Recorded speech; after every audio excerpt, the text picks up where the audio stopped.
Good morning, students. In the last video, we have discussed about the chloroplast, the site where photosynthesis occur.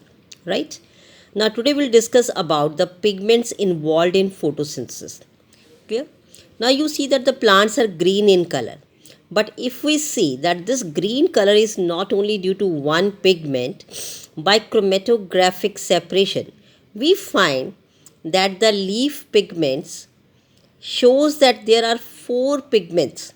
That green color is due to the presence of four type of pigments, and those pigments are number 1 chlorophyll A, chlorophyll B, carotene and xanthophyll.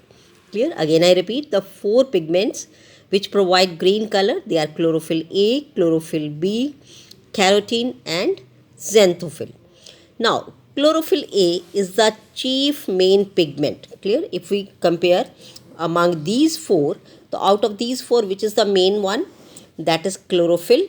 A is the chief or the main pigment associated with the photosynthesis, right?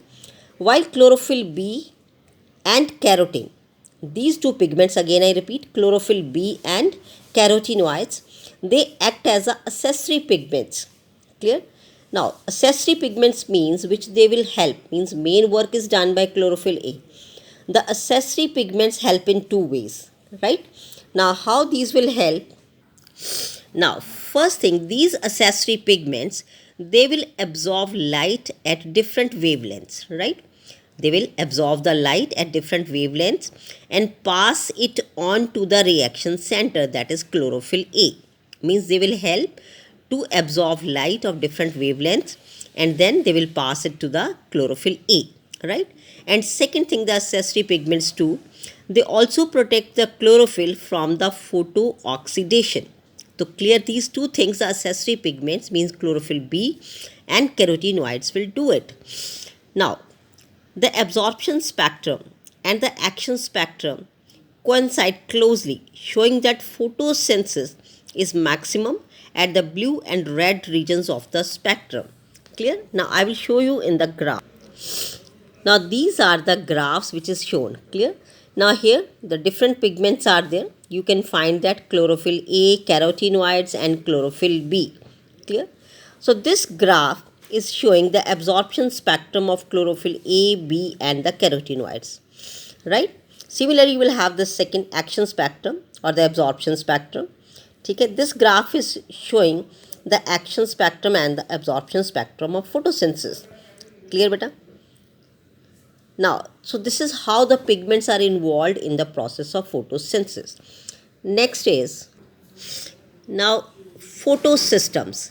Now, what are photosystems basically? Photosystems are the pigments. Clear? The pigments are organized in the thylakoids. Clear? Pigments are organized in the thylakoids. You know what are thylakoids? It is the part in which the chloroplast, okay, in which the chlorophyll is present. So, जो pigments are, they are organized in the thylakoid membranes into two discrete light harvesting complexes. Clear? Within the photosystem 1 and photosystem 2. Clear? Now, this is the, you can say, light harvesting complex.